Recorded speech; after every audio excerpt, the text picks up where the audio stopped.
If you are struggling to speak English and you don't know what to do, this video is for you.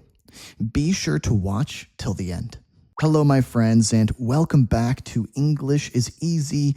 I'm your host, Connor. Today, we have episode 21 of Super Sentences. Yeah, this series has been going on for a long time now. So if you haven't seen the other 20 episodes, be sure to check those out too, but you don't have to watch them in order. You can watch them in any order you please. In case you're not familiar, let me explain how it works. We're going to start with a simple sentence, something easy, something basic, something that you will be able to say without a doubt. It will not be a problem.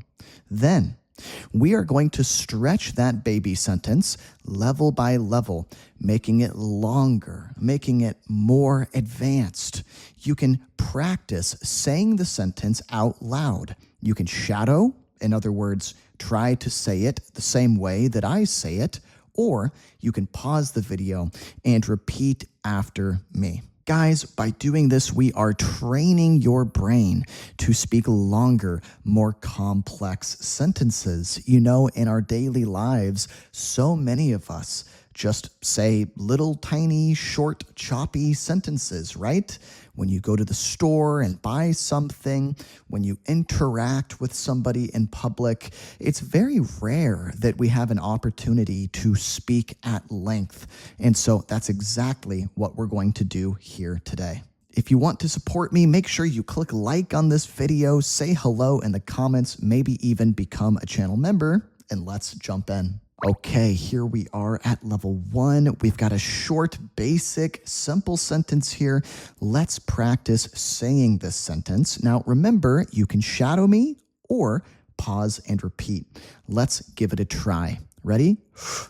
Luca was ready to pay for his meal. Again, Luca was ready to pay for his meal. All right, so we've got a main character here, a man named Luca.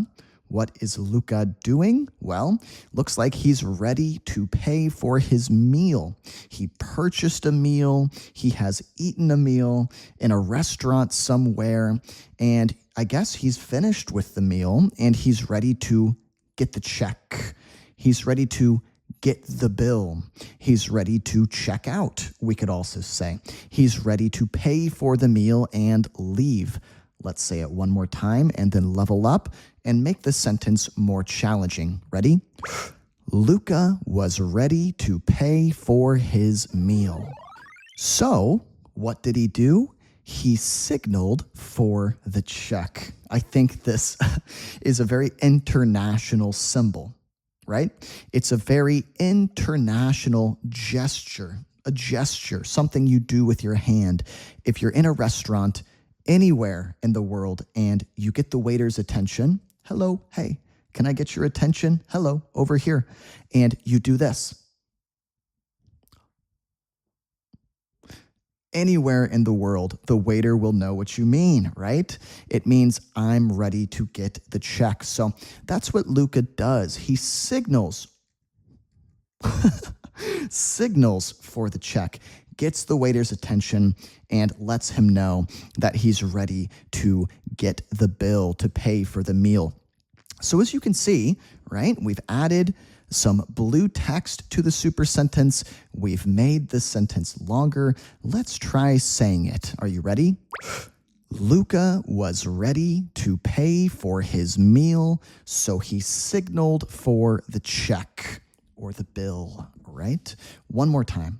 Luca was ready to pay for his meal, so he signaled for the check. All right, fantastic.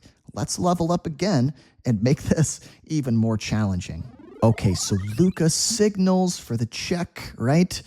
But he was stumped to see an extra line at the bottom of the paper. He gets the check, he gets the bill, and he was stumped to see something. What is stumped? Here's a picture of Luca looking stumped. stumped is a very spoken English expression, a very colloquial expression, right? That means confused. You don't understand something. I'm stumped. I can't figure it out. So he gets the check. He looks at it, but something stumps him. Something confuses him. He sees an extra line at the bottom of the paper. So, here's the check, here's the bill. He's looking at what he's purchased, and there's an extra line down here, a line he did not expect to see, right? And I guess he's confused by this. All right, let's say this together, and then we will level up once again. Are you ready? Luca was ready to pay for his meal, so he signaled for the check, but was stumped to see an extra line at the bottom of the paper. My goodness, we are at level 4 already, and it's becoming a real mouthful. So he sees this extra line at the bottom of the paper. Yeah, it's something about a tip, which really threw him off. Okay, great. This extra line at the bottom of the paper, he's trying to make heads or tails of it. Make heads or tails of it, right? He's trying to figure it out. What is this extra line? He's really stumped by it. It seems to be something about a tip. So, it's somehow related to a tip. Giving a tip, right? But this really threw him off. If something throws you off, then you really weren't expecting it. Yeah, you had not anticipated it. Yeah, you didn't even think about it. It didn't cross your mind, right? These are all different ways of saying the same thing, which is that it threw him off. He wasn't ready for that. Let's practice saying this together. Are you ready? Luca was ready to pay for his meal, so he signaled for the check, but was stumped to see an extra line at the bottom of the paper, something about a tip, which really threw him off. Now, why did it throw Luca off? Why did it confuse him? Well, because tipping, it wasn't really a thing for him back home. Love this expression. Wasn't really a thing for him. Yeah, it's not really a part of his culture back home. It's not really how things are done back home. He's not familiar with this process, with this system. It's very different to him, right? It's not what he's used to, okay? So, this tipping thing, it's a new concept to him. All right. Should we try and say this gigantic sentence? This is level 5. We're only halfway there. Guys, this is such good practice for your English speaking skills. Say it with me. Are you ready? Luca was ready to pay for his meal, so he signaled for the check, but was stumped to see an extra line at the bottom of the paper, something about a tip, which really threw him off because tipping wasn't really a thing for him back home. I lived in China for a long time, and my family had lots of questions about China. And this might be a great example, tipping. If they wanted to come visit me, maybe they would have said, hey, is tipping a thing over there in China? Is it a thing?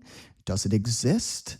Is it relevant? Do people do it, right? That's what this means. Is it a thing or it's not really a thing? I would have replied, no, don't worry. Tipping isn't really a thing here.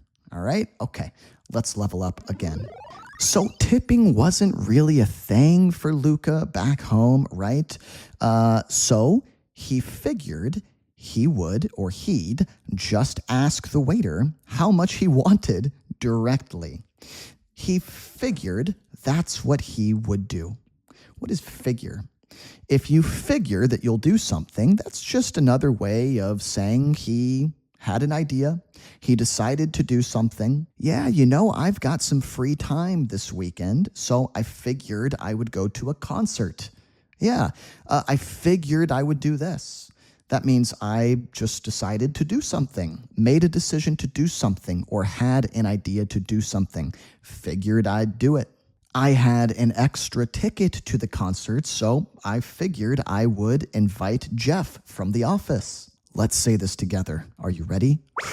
Luca was ready to pay for his meal, so he signaled for the check, but was stumped to see an extra line at the bottom of the paper, something about a tip, which really threw him off because tipping wasn't really a thing for him back home. So he figured he'd just ask the waiter how much he wanted directly. Okay, so this is really funny, right? If you go to America, if you're familiar with tipping culture, you will know that this is not what you want to do. If you ask the waiter, if you ask the person servicing you, giving you service, right, how much money they want, if you just ask them, that puts them in a very uncomfortable position. That puts them in an awkward spot. Puts them in an awkward spot, right? That makes them feel weird because they don't want to just say a number. They don't want to just tell you how much you should tip, because what if they say a number that you think is too much? Or what if they say a number and they could have said a higher number and so they just lost some money, right? So you never want to ask a waiter how much money they want for a tip. You should just be familiar with the tipping system and how much you should give. Now, unfortunately for Luca, it seems like he's not familiar. But when Luca did so, he did ask the waiter directly how much he wanted.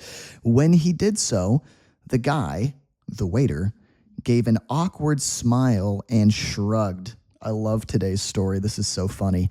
The waiter gave him an awkward smile. An awkward smile. Yeah, the waiter looked very uncomfortable, and he shrugged. What's shrugged? Like this. That's a shrug. So he gave an awkward smile and shrugged, kind of like this. Oh my gosh, this is cracking me up. This is so funny. Okay, let's say this whole thing. Are you ready? Luca was ready to pay for his meal, so he signaled for the check. Check, please. But was stumped to see an extra line at the bottom of the paper. Something about a tip, which really threw him off because tipping wasn't really a thing for him back home. So he figured he'd just ask the waiter how much he wanted directly. But when he did so, the guy gave an awkward smile and shrugged, leaving Luca to make his best guess as to the appropriate amount. Great word here, the appropriate amount. What amount is suitable? What amount is appropriate? What is the correct amount to give, the right amount to give, the proper amount to give? That might be a great synonym to use here, the proper amount. What amount makes sense? 20%? 30%? 5%? Luca has to make his best guess because he's not familiar with American tipping culture. He doesn't know if it's 10% or 50% or whatever. So he has to make his best guess as to the appropriate amount, to the proper amount, right? He has to make a wild guess. That's a great expression. Make a wild guess how much he should give. And I have a feeling he's going to give a rather silly amount, an inappropriate amount, an improper amount, right? Let's read this together and then let's level up. We're almost there, guys. There's 10 levels total. We're almost at the end of the story. Let's say it. Ready? Luca was ready to pay for his meal, so he signaled for the check, but was stumped to see an extra line at the bottom of the paper, something about a tip, which really threw him off because tipping wasn't really a thing for him back home. So he figured he'd just ask the waiter how much he wanted directly, but when he did so, the guy gave an awkward smile and shrugged. leaving Luca to make his best guess as to the appropriate amount, which, as far as he could tell, was probably around 5%. Oh, Luca, no. Don't tip 5%. That's too low. That's too low. But as far as he could tell, that was the appropriate amount. What does that mean? As far as he could tell. That means as far as he knows, right? That's all he knows. He doesn't know anything more than that. In other words, that's his best guess. Okay, that's his best guess. He's trying here. You know, that's not correct, but poor Luca, at least he's trying. Oh my gosh, I don't think the waiter is going to like this. Let's say this giant sentence and then level up to the final boss of today's video. Are you ready? Luca was ready to pay for his meal, so he signaled for the check, but was stumped to see an extra line at the bottom of the paper, something about a tip, which really threw him off because tipping wasn't really a thing for him back home. So he figured he'd just ask the waiter how much he wanted directly, but when he did so, the guy gave an awkward smile and shrugged, leaving Luca to make his best guess as to the appropriate amount, which, as far as he could tell, was probably around 5%. Uh-oh. So he paid the bill and headed out, not noticing the waiter's raised eyebrow as he did so. Oh no, he has upset the waiter. He paid the bill and headed out. That means he went on his way. Yeah, he left the restaurant. Bye-bye. He's heading out.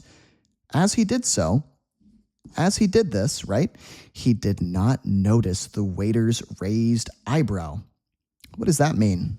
Here's your eyebrow, right? A raised eyebrow. What do you think that means? If you raise your eyebrow at somebody. If I raise my eyebrow at you, it seems like I disapprove of something. I disapprove of you or your behavior somehow, right? The things you said or the things you did, I'm not happy about it. I'm suspicious or skeptical or upset maybe, right? So that's the ending for today's story. Looks like Luca, he upset the waiter because he was not familiar with proper tipping amounts, appropriate tipping amounts and tipping culture in the United States. Now, if you are unfamiliar with United States tipping culture, then make sure you get the PDF for this lesson, because in that PDF, I have included a very handy guide to when to tip in America and how much to tip, right? It's very useful. Anyway, let's come back to level 10. We have one behemoth. Behemoth just means giant. We have one giant of a super sentence to read here. Guys, have you ever spoken a sentence this long in your entire life? If this is a new record for you, then why don't you leave me a comment down in the comment section? Yeah, say new record, new record. This is so good for your English speaking skills. We are training you to speak long, complicated sentences. In other words, to speak at length. All right, let's say it one more time, but don't go away once we do, because I have a cool down activity planned for us as well. All right, here we go. Luca was ready to pay for his meal, so he signaled for the check, but was stumped to see an extra line at the bottom of the paper, something about a tip, which really threw him off, because tipping wasn't really a thing for him back home. So he figured he'd just ask the waiter how much he wanted directly. But when he did so, the guy gave an awkward smile and shrugged, leaving Luca to make his best guess as to the appropriate amount, which, as far as he could tell, was probably around 5%. So he paid the bill and headed out, not noticing the waiter's raised eyebrow as he did so. If you made it this far in the video, take your hand, give yourself a pat on the back because you are doing a fantastic job. And as your YouTube English teacher, I'm very proud of you. Here we are at the final part of today's video, the speaking cool down. Yeah, you know, super sentences are kind of like a HIIT workout. They're very intense. They're like a hard workout for your English speaking skills, right? So let's have a little cool down activity. Here's what we're going to do. I have 3 questions to discuss with you guys about today's super sentence, today's story. So here's what we're going to do. We're going to read the questions, and then we're going to push ourselves to speak for 1 minute, responding to these questions. Yeah, you're going to talk out loud for a full minute. Now, don't worry, because I'm going to go first, and I'm going to give you a demonstration of what I would like you to try and do when it's your turn. In other words, I'm going to show you what I want you to try and do. Let's read question 1 here. Is tipping a thing in your home country? Remember this expression from the story? Is it a thing or is it not a thing? Does it exist or not? How do you feel about tipping? Is it a fair system? Okay, I'm going to go first. Here's my minute. Just listen. I'm from the United States, and I think the United States probably has the most notorious tipping system in the world. What does that mean? Notorious. I could use a different word. Infamous. Famous for a bad reason. Infamous, right? Why is it infamous? Because our tipping culture is kind of out of hand. Out of hand. Well, what does that mean? It's kind of out of control.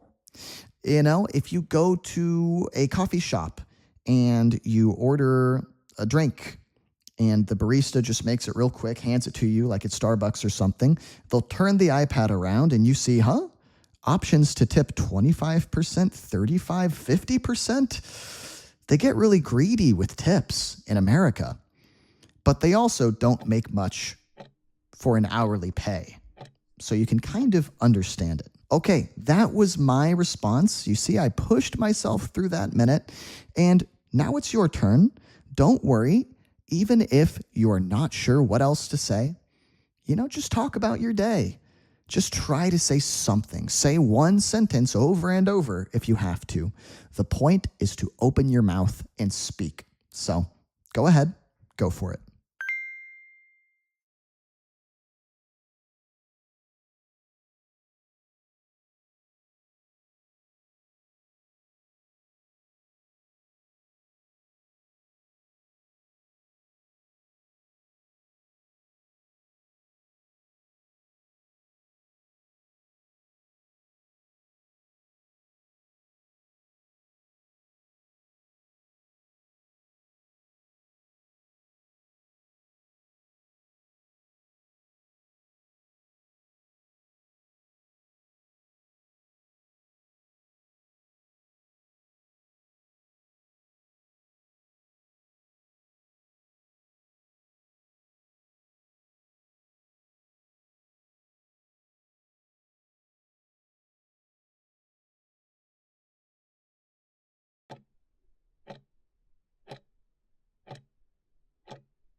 Question number 2, are you a good tipper? In other words, do you tip fairly? Do you tip generously? Do you tip well? Do you go above and beyond what is expected of you? Why or why not? Also, would you judge someone for being a bad tipper? If you saw somebody like Luca leave a 5% tip, would you judge him? Would you say, hey, this guy's a jerk, a jerk. This guy's no good, right? Something like that. All right, I'll go first. Here's my minute. I am definitely a good tipper. That's something that I'm very sure about, something I'm very certain of.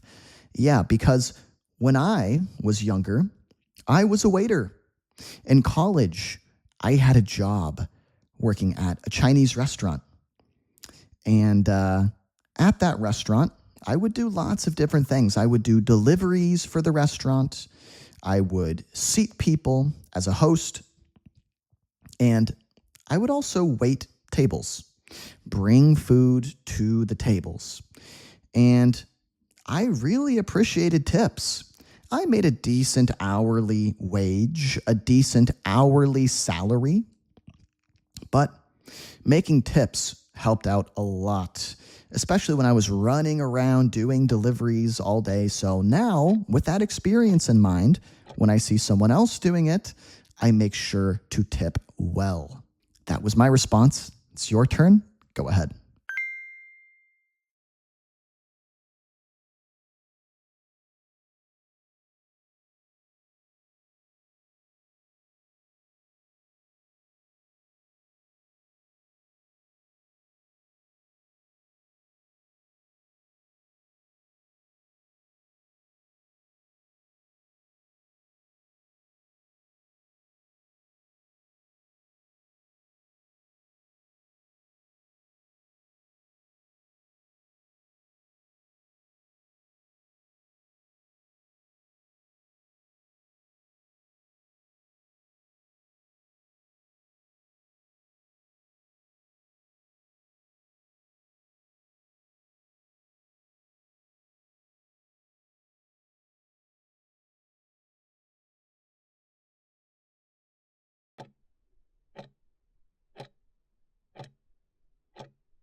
Question 3, last question, final question. We talked about this already a little bit.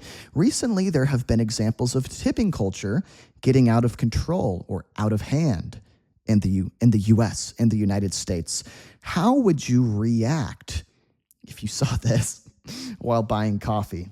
That was the example I used earlier. If you were buying a $5 coffee and they flipped around the iPad, they let you see the iPad, and there were 3 options, right?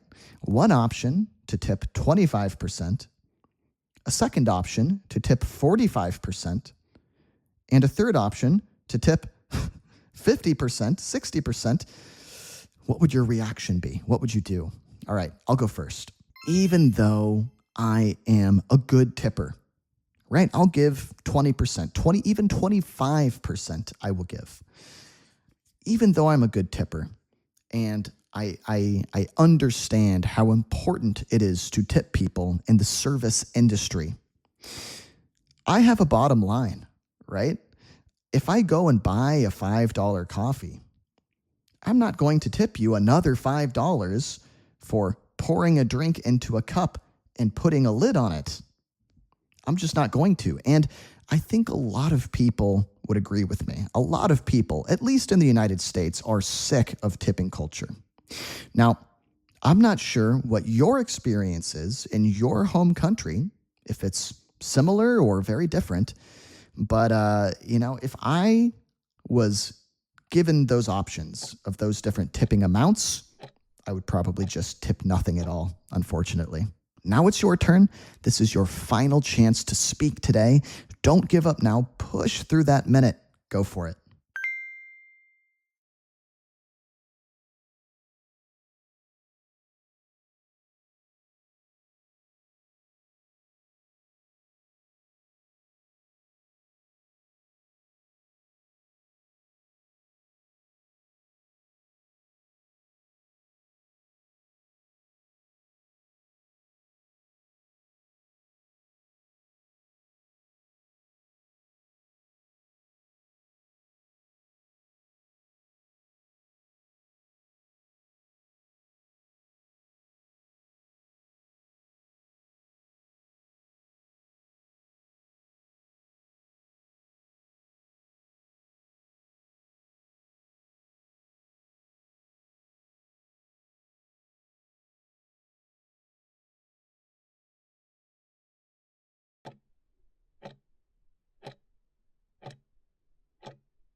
Thank you so much to everyone who watched all the way through this video, but a big extra special thank you to my channel members. These guys support me through thick and thin with a monthly donation of $5, the price of a cup of coffee. Maybe you can think of that as my tip for making videos. If you want to tip me $5 a month for all the content I make, and remember, I make new videos every week, then not only will you give me a tip, but you will also get some benefits in return. These are the benefits. You will get PDFs for all of my videos, great for reviewing what we talked about. Yeah, don't just watch my videos and then move on and not review what we discussed, because what a waste of time. You'll forget what we discussed, right? It's important to review, and my high-quality PDFs are a great way to do just that, but that's not all. That's not all. You'll also get hours of bonus videos, hours and hours and hours of videos not available to the public. And here's the fun part. You will also get access to my English book club. Every month, we read an easy-to-read English book together, an English novel. Because, guys, let's be honest, if you want to be fluent in English, then you need to read. And you need to read a lot. Now, maybe you do that by reading the newspaper or by reading magazines, but I think chances are we're all a bit too lazy for that kind of thing. So why not make reading fun, right? So join my membership and get access to this book club and read one book with us every month. I'll give you a detailed study guide to help with the reading, and I will make a bonus video for us to discuss it together. So not only can you read a new English book every month, but you can also join a community of people who are reading it together. And that's such a fun way to read a book, right? Okay, if you guys are in the middle of a study session, keep going. I'm going to put another one of my videos up on the screen. Go click on it, and I'll meet you there. Come on, let's go.